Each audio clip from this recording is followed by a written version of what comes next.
Lalu kemudian 99 lembar catatan yang satunya seluas mata memandang ditaruh dalam satu daun timbangan.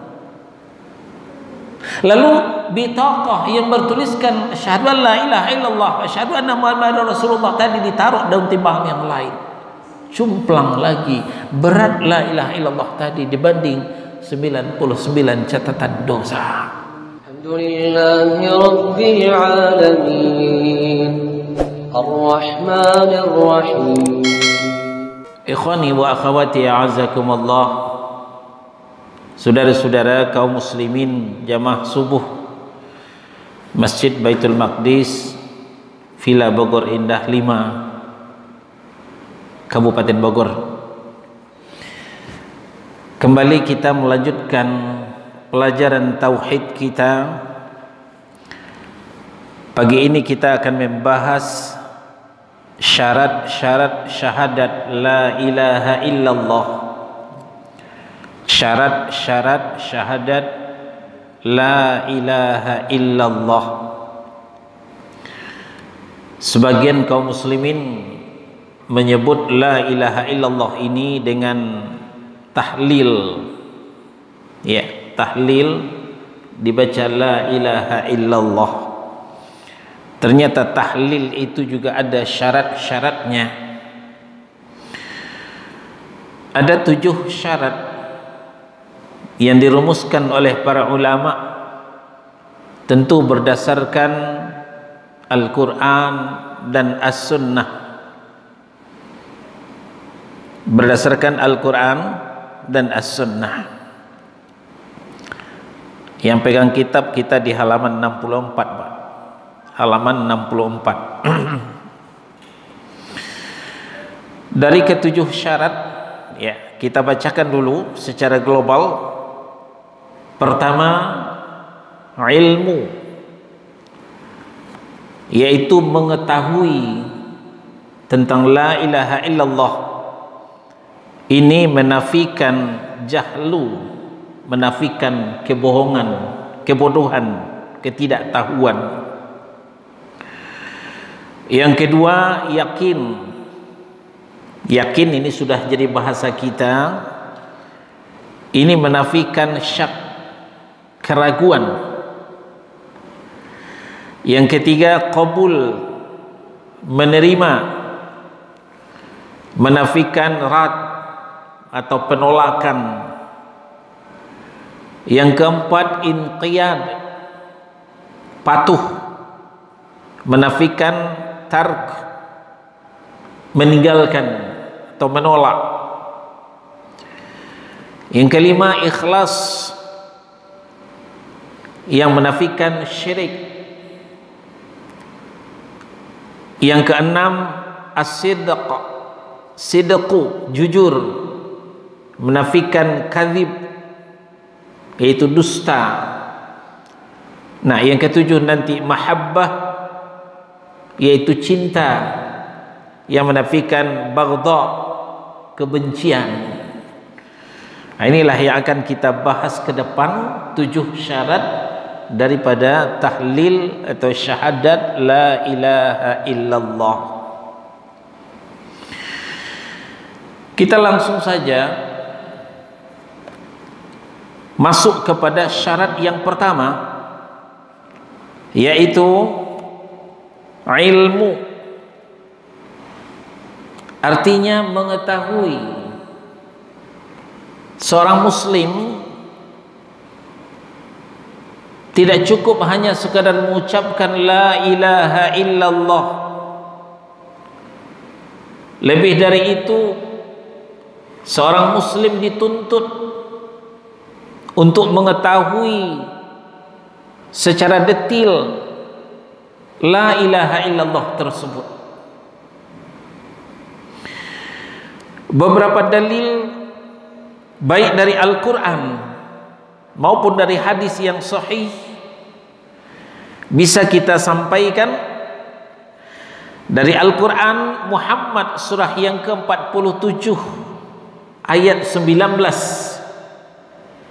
Allah berfirman, Fa'lam annahu la ilaha illallah. Maka ketahuilah olehmu bahwa sesungguhnya la ilaha illallah, tidak ada yang berhak diibadahi dengan benar selain daripada Allah. Tidak ada yang layak sebagai Tuhan, tidak ada yang layak sebagai sesembahan yang diibadahi dengan benar selain daripada Allah. Kita melihat Allah mengawali firman-Nya dengan fa'lam. Di situ ada fi'lul amr. Aslul amr lil wajib. Asal fi'l amr itu berfaedah kepada wajib. Karena tidak ada kaidah dan qarinah yang memalingkan kepada sunnah, maka para ulama menetapkan wajib hukumnya mengetahui la ilaha illallah. Walaupun secara kenyataan kita lihat banyak kaum muslimin yang tidak mengerti dengan la ilaha illallah.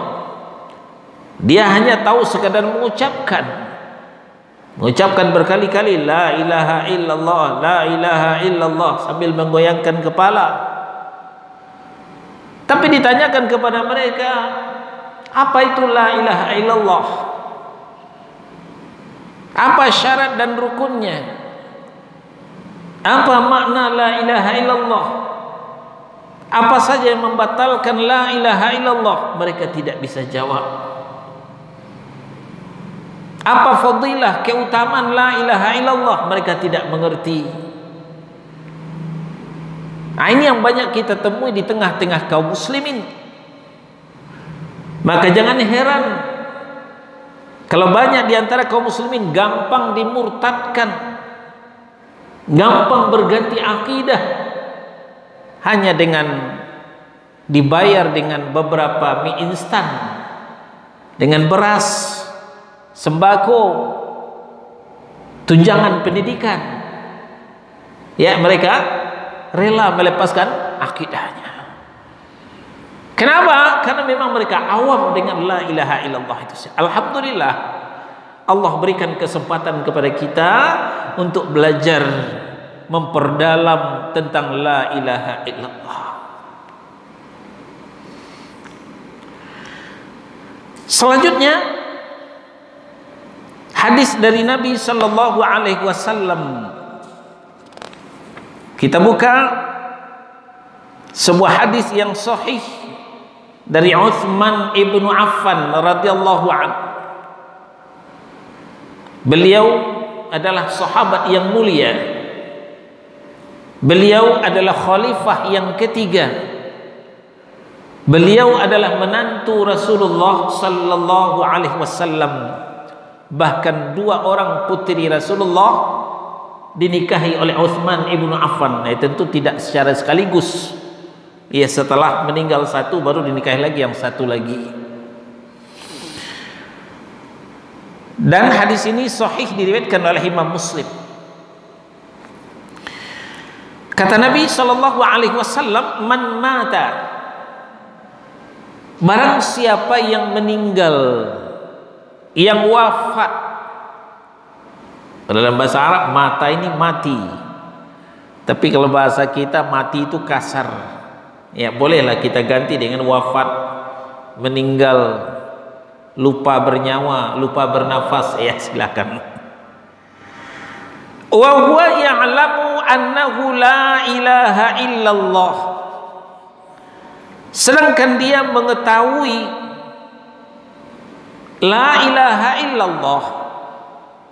Dia faham, dia mengerti bahwa tidak ada yang diibadahi dengan benar selain daripada Allah. Dakhalal jannah, kata Nabi. Maka orang itu masuk surga. Orang itu dijamin masuk surga kalau dia meninggal dan dia telah faham dengan la ilaha illallah, telah mengerti tentang la ilaha illallah. secara detail, secara komprehensif, ya, dia faham dengan la ilaha illallah, itulah yang akan membawanya masuk ke dalam surga.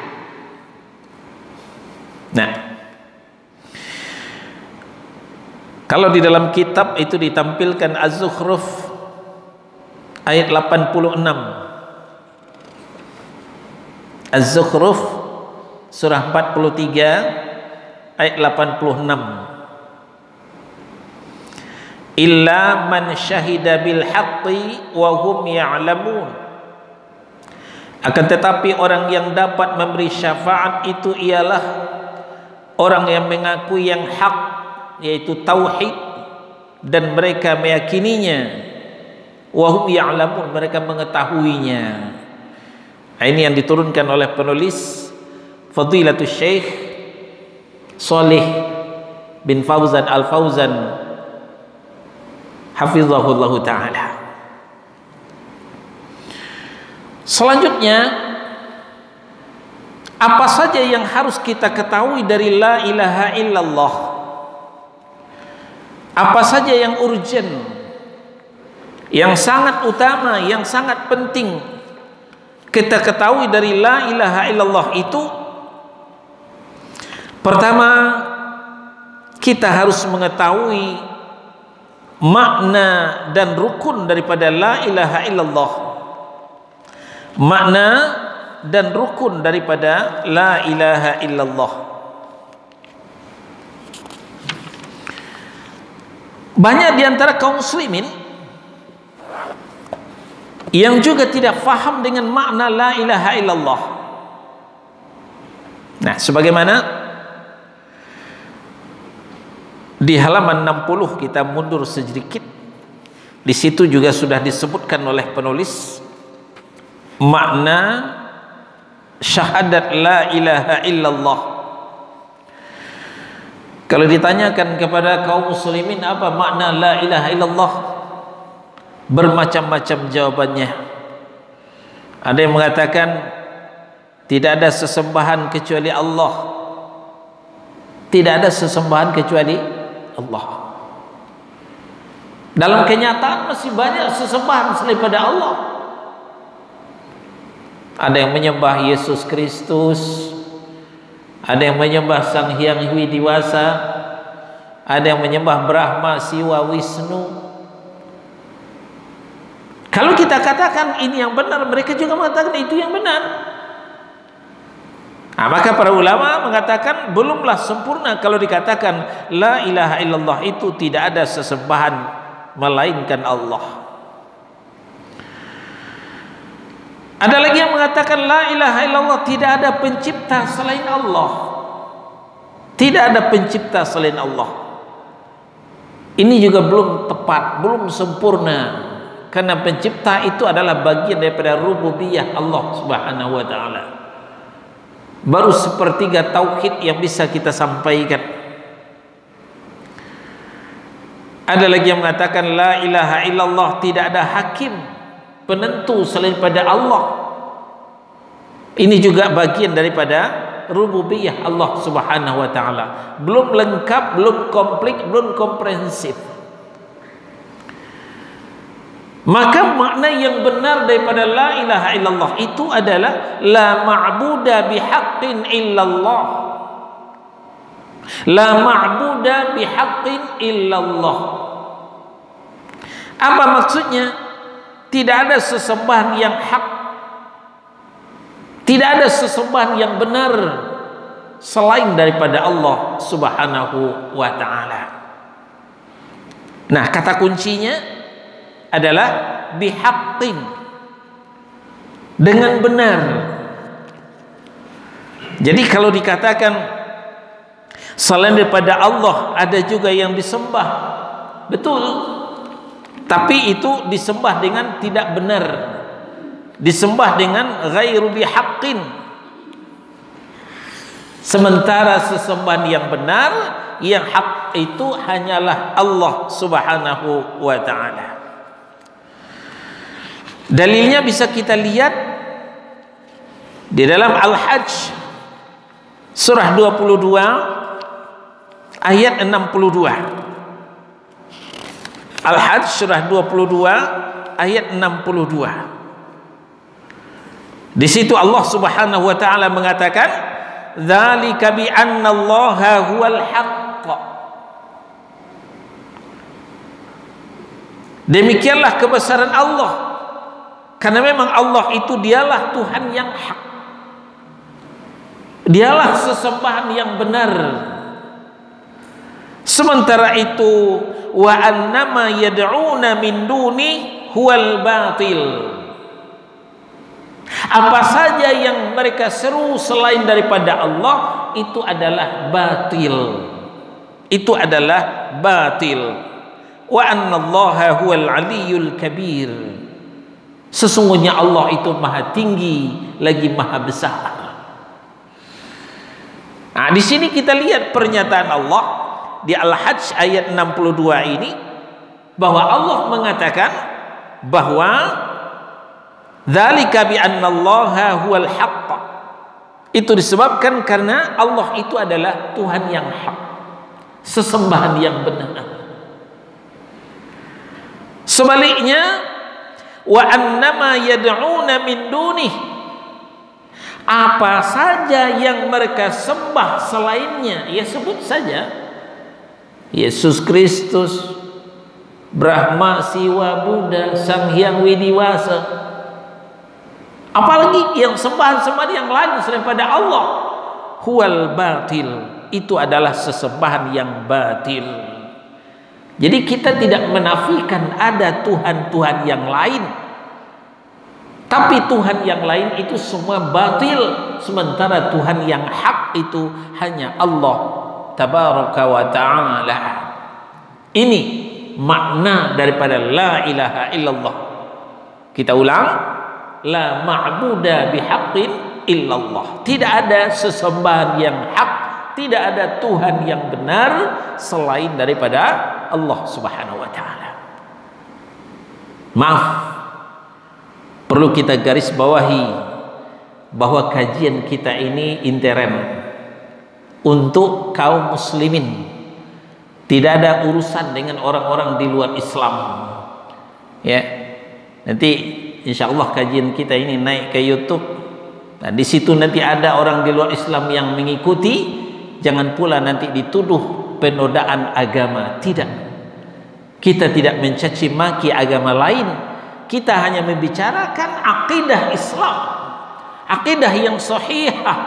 Beginilah akidah kami, bahwa la ma'buda bihaqqin illallah, tidak ada sesembahan yang hak selain daripada Allah Subhanahu wa ta'ala. Lalu kemudian rukunnya, rukun daripada la ilaha illallah, ya. Setelah kita ketahui makna dan juga kita ketahui rukun daripada la ilaha illallah, ada dua rukun la ilaha illallah tersebut.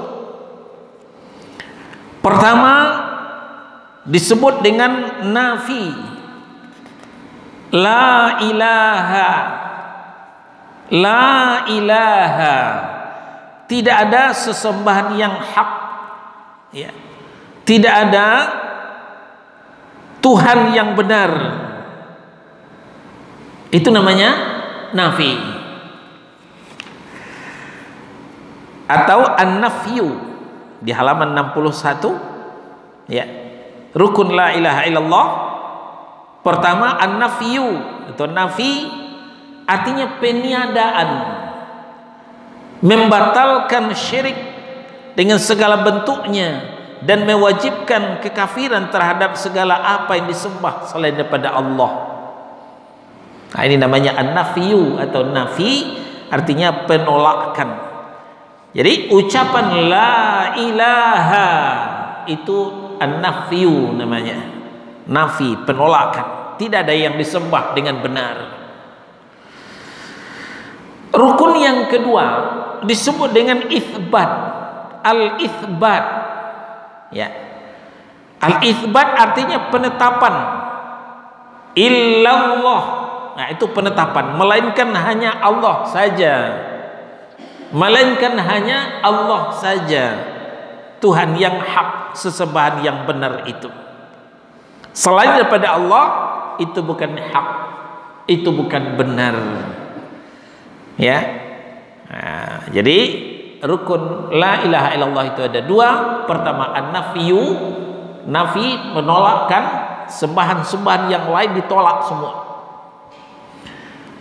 Yang kedua, rukun yang kedua, al-itsbat, penetapan, yang ditetapkan hanya Allah saja Tuhan yang hak itu, sesembahan yang benar itu hanya Allah saja.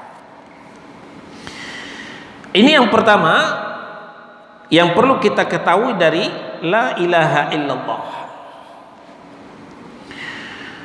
Yang kedua, perlu kita ketahui dari la ilaha illallah itu fadilah, keutamaannya. Tak kenal maka tak sayang, tak sayang maka tak cinta, tak cinta maka tidak respect.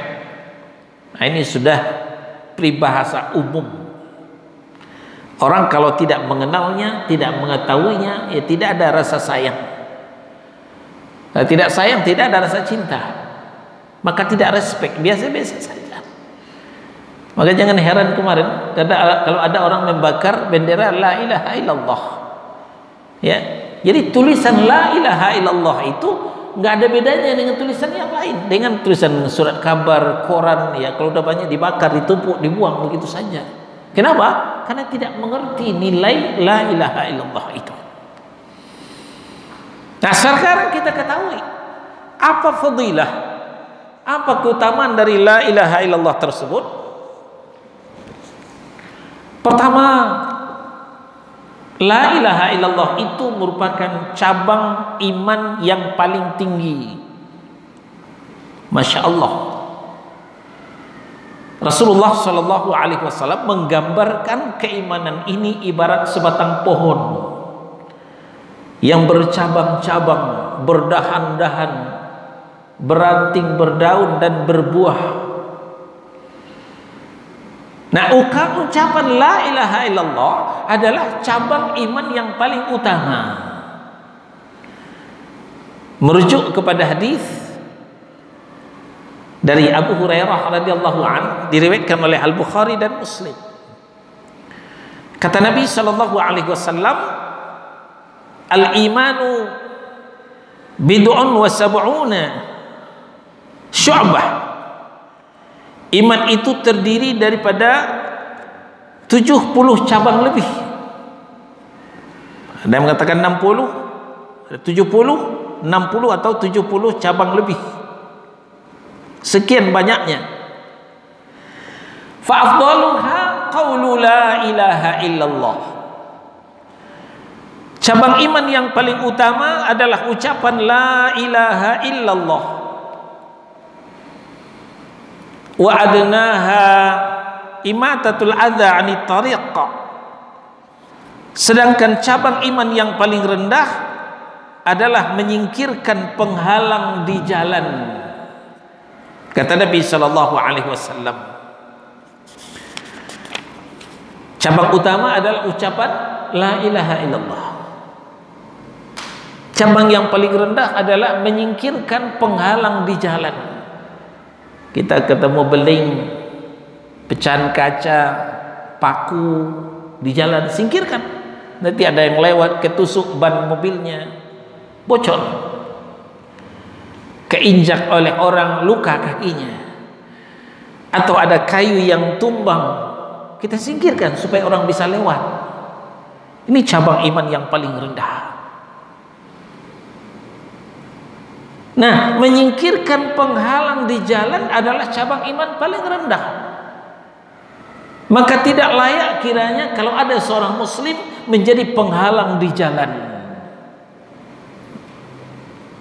Kadang-kadang tanpa kita sadari, kita seorang muslim mengaku beriman, sering ngaji, ikut kajian, menjadi penghalang di jalan. Seperti apa? Mengadakan acara di jalan, Kalau ngaji kan biasanya di masjid, pesta di gedung. Ada juga sebagian kaum muslimin ngaji di jalan, pesta di jalan, tutup kanan, tutup kiri. Maaf, jalan Anda terganggu. Modalnya cuma kata-kata maaf. Terpaksa orang muter ke jalan yang lain. Ini menghalangi jalan, tidak boleh.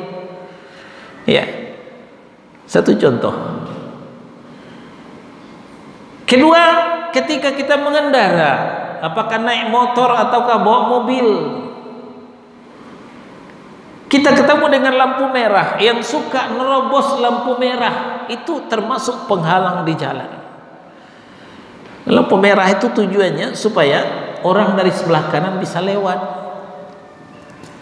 Ya. Lalu nanti kalau kita akan lewat, mereka merah, kita hijau, kita bisa lewat. Gantian. Kalau mereka mau lewat, mereka hijau, kita merah, kita sabar dulu.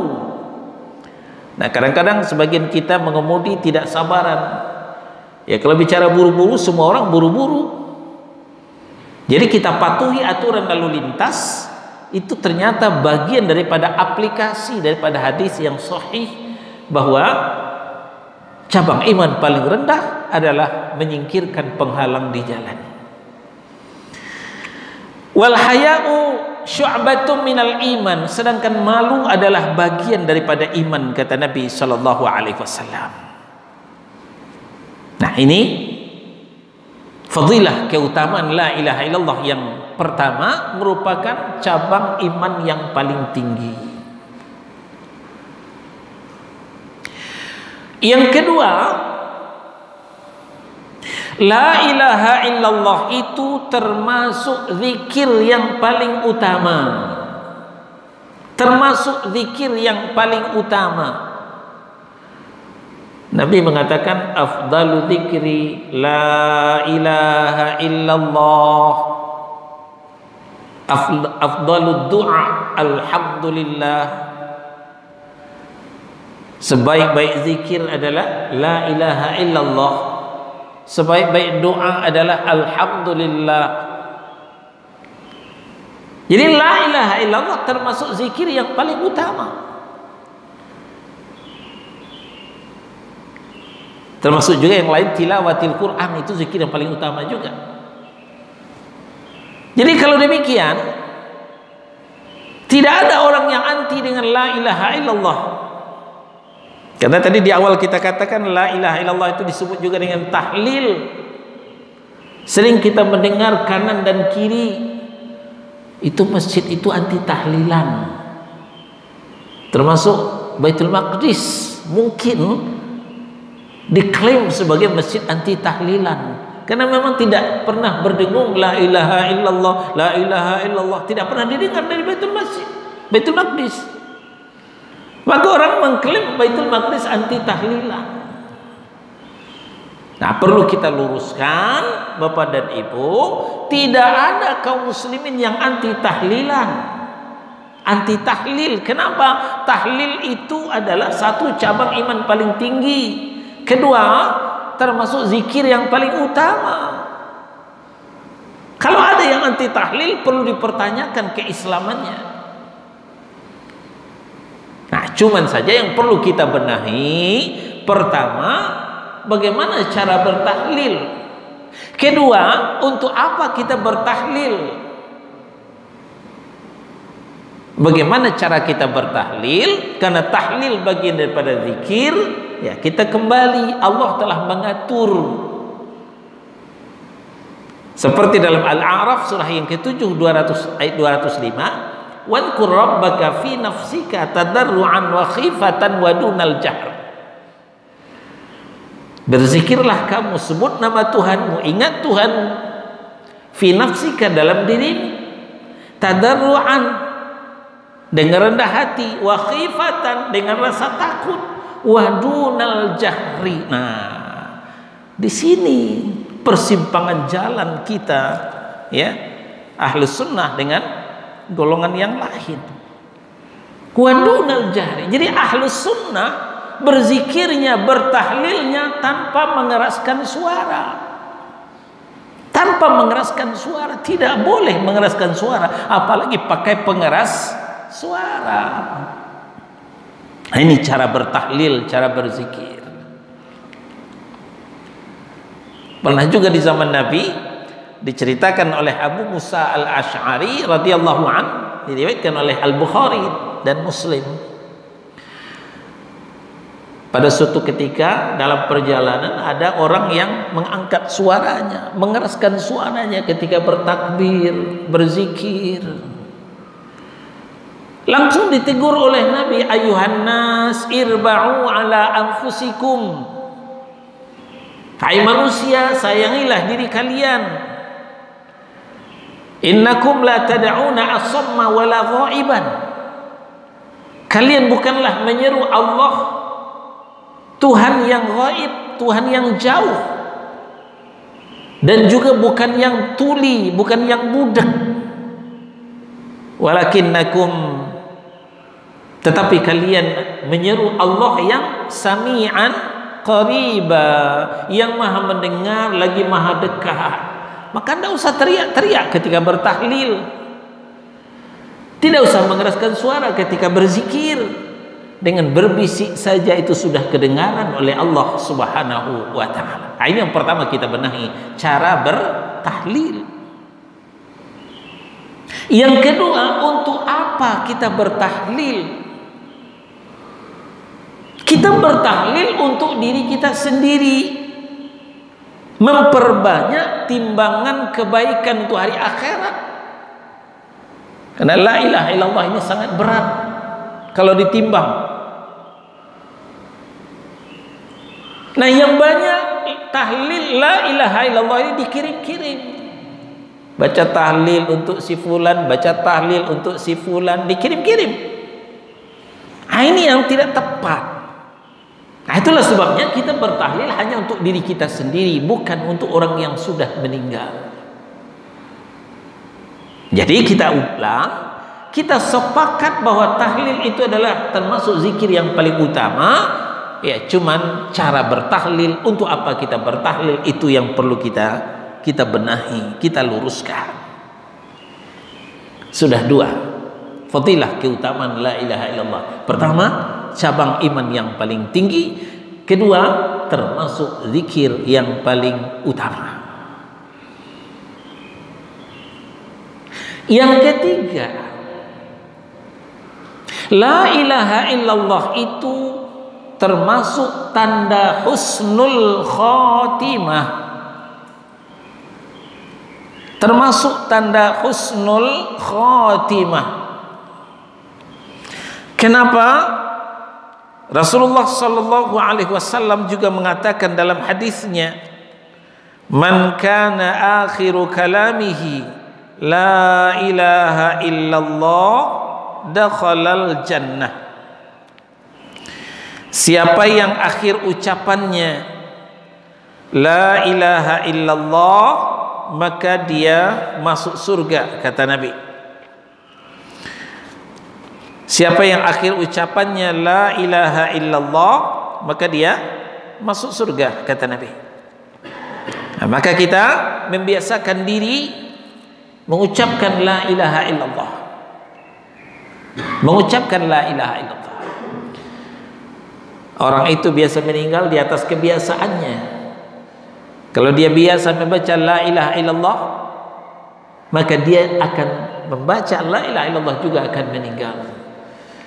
Kalau biasa orang berdendang, bernyanyi, maka orang berdendang, bernyanyi juga ketika akan meninggal. Nah, ketika orang lupa dengan la ilaha illallah, ingat ketika sakaratul maut, godaan syaitan ketika itu bukan main, menyebabkan orang akan meninggal itu lupa dengan la ilaha illallah. Nah, maka Nabi pesan supaya kita mentalkin orang yang akan meninggal itu dengan la ilaha illallah. Lakinu mautakum la ilaha illallah. Ya, talkin itu artinya ajarkan. Ya, ajarkan orang yang akan meninggal itu, ingatkan orang yang akan meninggal itu dengan ucapan la ilaha illallah.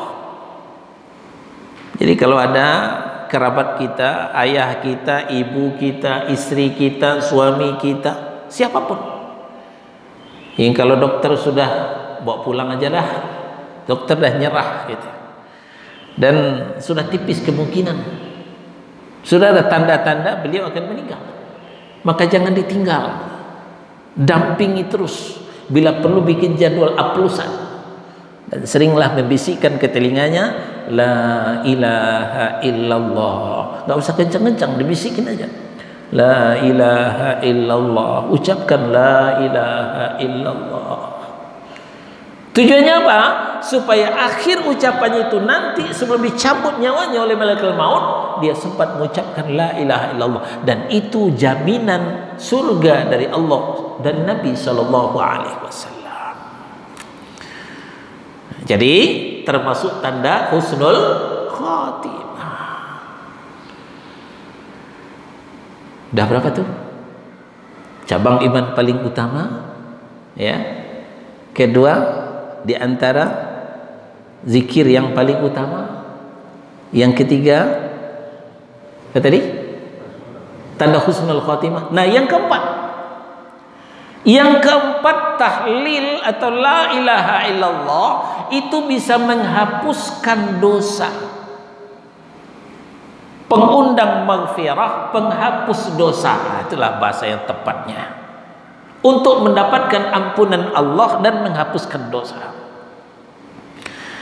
Dalam hadis yang sahih, Nabi sallallahu alaihi wasallam menjelaskan, barang siapa membaca satu kali saja setiap selesai solat, apa itu?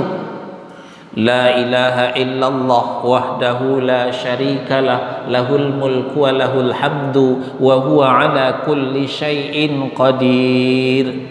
Satu kali saja, enggak usah banyak-banyak. Maka Allah akan ampuni dosanya walaupun sebanyak buih di pinggir pantai. Masya Allah.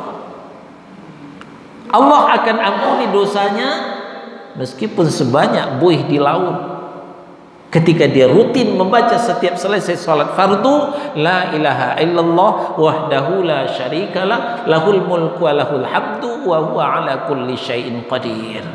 Lihat dalam doa, buku doa dan wirid, di situ ada. Enggak pakai yuhyi wa yumit, Ustaz. Nah, ada juga pakai yuhyi wa yumit. Lain lagi hadisnya.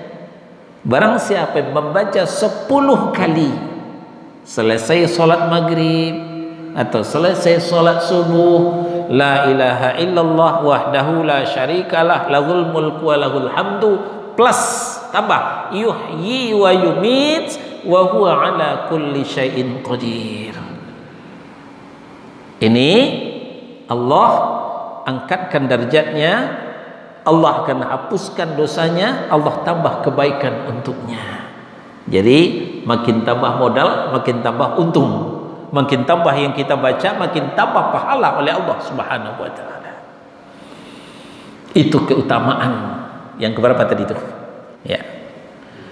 Yang keberapa lagi? Keempat. Baru 4. Yang kelima.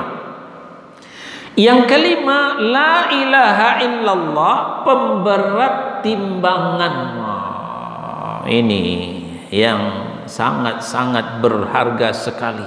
Di sini kita akan tahu bahwa la ilaha illallah ini aset termahal dalam hidup kita. Pemberat timbangan. Nah, mungkin terbaik oleh kita timbang menimbang itu pedagang biasanya, ya, beli cabai sekilo, ya, ditimbang. Beli gula sekilo, ya, yang ditimbang itu bukan hanya cabai, bukan hanya bawang, bukan hanya, ya, gula. Yang ditimbang itu juga amal ibadah kita, ya. Di mana itu? Di hari kiamat nanti. Di hari kiamat nanti kita akan dihadapkan dengan mizan. Mizan itu timbangan. Ya, dalam surah Al-Qari'ah kan ada itu. Al-Qari'atu mal qari'ah wa ma adraka mal qari'ah yauma yakunun nasu kal farashil mabthuth wa takunul jibalu kal 'ainil manfush. Nah, Fa amma man thaqulat mawazinu fahuwa fi 'aisyatir radiyah. Barang siapa yang berat timbangan kebaikannya, maka dia ditempatkan dalam dalam apa? Kehidupan yang diridhai. Fa amma man thaqulat mawazinuhu fahuwa fi 'aisyatir radiyah. Yang berat timbangan kebaikannya, dia ditempatkan dalam kehidupan yang diridhoi, di dalam surga. Sebaliknya, wa amma man khaffat mawazinu fa ummuhu hawiyah. Barang siapa yang ringan timbangan kebaikannya, maka dia ditempatkan dalam neraka hawiyah.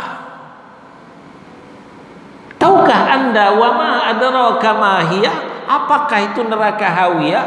Narun hamiyah. Adalah api yang menyala-nyala. Nah, maka kita perlu membawa amal untuk memberatkan timbangan kita. Satu kali Nabi Musa alaihi salam diceritakan oleh Nabi kita Muhammad sallallahu alaihi wasallam. Wa qala Musa berkata, "Ya Allah, ya Rabb, ajarkan kepadaku supaya aku bisa berdoa, aku bisa berzikir. Ajarkan kepadaku ya Allah." Ini permintaan Nabi Musa. Jawab Allah, "Kalau itu yang kau mau, hai Musa, ucapkanlah la ilaha illallah." Awalnya Nabi Musa tidak begitu respect. Ya, kembali kepada tadi, tak kenal maka tak sayang, tak sayang maka tak cinta. Wah, itu mah sering diucapkan oleh semua umatmu ya Allah. La ilaha illallah itu sering diucapkan oleh semua hambamu. Ternyata Nabi Musa minta yang lebih super, yang VIP kelasnya, karena beliau seorang nabi, beliau seorang rasul. Nah, maka kemudian diterangkan oleh Allah, hai Musa, kalaulah 7 lapis langit dan isinya selain daripadaku ditambah dengan 7 lapis bumi ditaruh dalam timbangan, dan kemudian la ilaha illallah ditaruh dari daun timbangan yang lain, pasti akan berat la ilaha illallah, kata Nabi, kata Allah Subhanahu wa taala. Bayangkan saudara-saudara, ditaruh di sini 7 lapis langit, berikut isinya selain pada Allah. Ya, ini menunjukkan Allah ini di langit. Dan 7 lapis bumi, lalu ditaruh pula di sini la ilaha illallah, pasti akan berat la ilaha illallah, kata Allah Subhanahu wa taala. Nah, maka saya katakan tadi, la ilaha illallah adalah aset termahal bagi kaum muslimin. Maka jaga la ilaha illallah dengan baik, jangan sampai rusak. Nanti akan sampai pembahasan kita kepada pembatal la ilaha illallah. Jangan sampai batal la ilaha illallah kita. Nah, di sini diriwayatkan oleh Al-Hakim. Satu hadis lagi, ya, menunjukkan bahwa beratnya la ilaha illallah. Dalam hadis yang panjang Nabi menceritakan bahwa Allah mau memperlihatkan kepada hambanya bagaimana beliau mau mengampuni hambanya dari kalangan umatku, kata Nabi. Maka dilihatkanlah 99 lembar catatan dosa. Diperlihatkan kepada seorang hamba tadi 99 lembar catatan dosa, yang masing-masing lembarnya itu seluas mata memandang. Bukan selembar buku bapak-bapak, ibu-ibu itu, tapi seluas mata memandang. Betapa banyak catatan dosanya. Lalu diajaklah seorang hamba tadi berbicara, bagaimana pendapatmu tentang 99 catatan dosamu ini? Apakah kamu mau komplain? Apakah kamu menuding para pencatatku, malaikatku sudah menzolimimu? Karena ketika itu yang ada adalah kejujuran, maka dia mengaku, tidak ya Allah, benar catatan itu, saya tidak akan komplain, saya tidak menuding para malaikat salah catat, salah input. Ya, kalau di dunia kan banyak Pak, salah catat, salah input, terutama ketika pemilu pilkada, nah itu banyak yang salah catat, salah input. Malaikat itu tidak pernah salah catat, salah input. Nah sekarang gimana? Apakah kamu punya uzur? Tidak ya Allah, orang ini sudah menyerah, mengakui kesalahannya. Lalu kemudian dikeluarkanlah sebuah bitaqah. Bitaqah itu ada yang mengatakan selembar kartu, ada yang mengatakan selembar kertas yang bertulis asyhadu an la ilaha illallah wa asyhadu anna muhammadar rasulullah. Lalu kemudian 99 lembar catatan yang satunya seluas mata memandang ditaruh dalam satu daun timbangan. Lalu bitaqah yang bertuliskan asyhadu an la ilaha illallah asyhadu anna muhammadar rasulullah tadi ditaruh daun timbangan yang lain. Cumplang lagi berat la ilaha illallah tadi dibanding 99 catatan dosa. Nah, bukan berarti hadis ini ya memperlapang kandang musang. Ini istilah orang barat. Tanya Pak Ketua nanti apa artinya itu. Menyuruh orang bebas berbuat dosa gampang kok. Dosa nanti kita bisa diampuni dengan la ilaha illallah. Bukan itu tujuannya. Hadis ini menjelaskan tentang fadilah, keutamaan la ilaha illallah. Sepanjang la ilaha illallah masih orisinil, masih kinclong, jangankan sobek tergores pun tidak, daripada kesyirikan, tahayul, khurafat, ya ini yang akan merusak la ilaha illallah. Nah, dosa-dosa kecil yang 99 catatan dosa yang satunya seluas mata memandang, itu kumpulan dosa-dosa kecil, itu akan bisa dihapus dengan kemurnian la ilaha illallah. Masya Allah, demikian hebatnya la ilaha illallah. Nah, kita kembali kepada pembahasan awal. Syarat la ilaha illallah yang pertama adalah al-ilmu, mengetahui. Apa saja yang kita ketahui? Pertama, makna dan rukunnya. Kedua, fadilah dan keutamaannya. Nah, baru kita sampai di fadilah, keutamaan. Fadilah, keutamaan itu pertama, cabang iman yang paling utama. Kedua, termasuk zikir yang paling utama. Ketiga, termasuk tanda husnul khotimah. Keempat, bisa mengampuni, ya, untuk menuai maghfirah, mendapatkan ampunan Allah, menghapuskan dosa. Nah, yang kelima, pemberat timbangan. Alhamdulillahi Rabbil Alamin Ar-Rahmanir Rahim